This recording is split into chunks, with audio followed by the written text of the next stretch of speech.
Vamos falar hoje de turbulência. Não da turbulência que deixa todos nós com muito medo de voar, mas do mercado turbulento da aviação civil, caracterizado por uma avalanche de ações judiciais movimentadas contra as companhias aéreas, não só nacionais como também internacionais. Segundo a IATA, que controla toda a aviação civil no mundo inteiro, essa associação aponta que mais de 98% das ações movimentadas contra as companhias aéreas são movimentadas por brasileiros. Então, uma avalanche tremenda de ações por várias razões: perda de voo, perda de bagagem, quebra de conexão, enfim, uma série de ocorrências com os passageiros que leva a uma avalanche de demandas judiciais.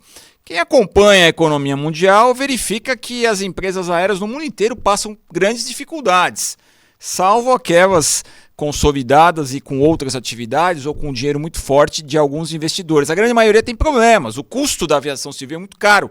O custo de utilização dos aeroportos, o custo na aquisição de aviões, o custo no combustível leva a uma expectativa de empresas tendo um alto custo para se gerenciar. E no Brasil não é diferente. As três grandes empresas que hoje operam a malha doméstica, todas procurando sempre encontrar recursos para sair de seus grandes endividamentos. Mas o que justifica essa tremenda demanda de ações judiciais? 4 coisas são muito importantes. A primeira delas é que o brasileiro tem na sua Constituição uma gama muito forte de proteção. O consumidor é muito protegido na legislação brasileira. E nós temos o Código de Defesa do Consumidor que coloca lá o prestador de serviço, como assim o é a empresa aérea, ele responde objetivamente pelos danos que causar. Então não precisa nem provar culpa. Bastando ter ocorrido uma falha na prestação do serviço e um dano, é o suficiente para a gente já poder movimentar uma ação. O nosso Código Brasileiro de Aeronáutica, que também é um outro dispositivo normativo, vai na mesma linha, permitindo indenizações também, desde que haja prova de um efetivo prejuízo. A própria ANAC, a nossa agência de aviação civil, tem lá na sua resolução 400 o indicativo de que toda vez que houver um atraso superior a 1 hora, 2 horas e 4 horas, uma série de providências que as companhias aéreas têm que fazer para socorrer os usuários, os passageiros. E temos várias decisões dos superiores tribunais, dos tribunais superiores como o Supremo Tribunal Federal e o Superior Tribunal de Justiça, dando conta de que sim, é possível indenizar, e aí estabelece uma regra. Nos casos de indenização por danos materiais, incluindo-se perda de bagagem, extravio de bagagem e danos em bagagem, aplicamos lá o Código de Varsóvia e o Código de Montreal, que são convênios que o Brasil fez internacionalmente que têm força de lei e, portanto, os juízes têm fixado indenizações nesses patamares. Quanto aos danos morais, aí sim, valemos-nos então do Código de Defesa do Consumidor. Isso para viagens internacionais, inclusive. Quando se tratar de movimentações dentro do Brasil com as companhias brasileiras, então aí valem as regras do Código de Defesa do Consumidor e poderá haver então uma indenização por dano material e um dano moral. Normalmente as empresas alegam que houve ali uma modificação do tempo, condições climáticas adversas teriam justificado um atraso, um cancelamento de voo. É bem verdade que pode haver situações em que ocorram esse tipo de fenômeno, mas é muito difícil fazer a prova e as companhias aéreas pecam muito.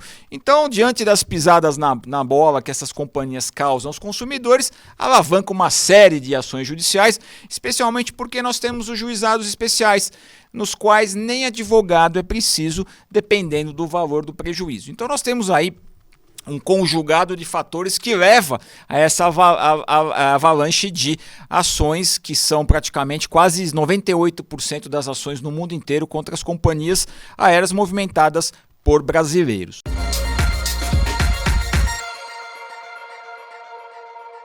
Então nós temos mecanismo legal que permite que permite essa avalanche de ações contra as companhias aéreas, e por outro lado nós temos que também ser solidários, porque essas empresas passam dificuldades muito grandes. O preço do combustível altíssimo, as guerras que pipocam no mundo inteiro, prejudicando inclusive o fornecimento de matéria-prima para a construção de aviões. A gente vê os aviões todos lotados, uma confusão tremenda nos aeroportos, porque não se consegue atender a demanda. Enfim, uma série de consequências advindas também da pandemia. E aí, quando você já tem um custo elevado para a movimentação dessas empresas nas áreas de aviação civil, você tem um impacto de uma série de demandas judiciais que causam prejuízos, causam aí uma sinistralidade muito grande nos cofres das companhias aéreas.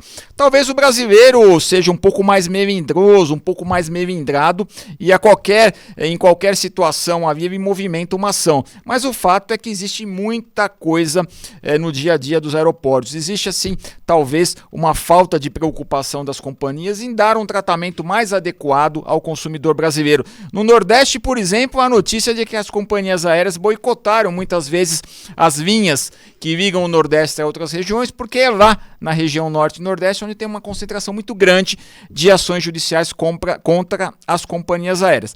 Então, além da turbulência que nós passageiros vivenciamos no dia a dia, as empresas aéreas também vivem um contexto muito turbulento dos altos custos da aviação civil e de uma quantidade enorme de ações judiciais que são movimentadas a todo momento contra a má prestação de serviços que apresentam ao nosso consumidor brasileiro.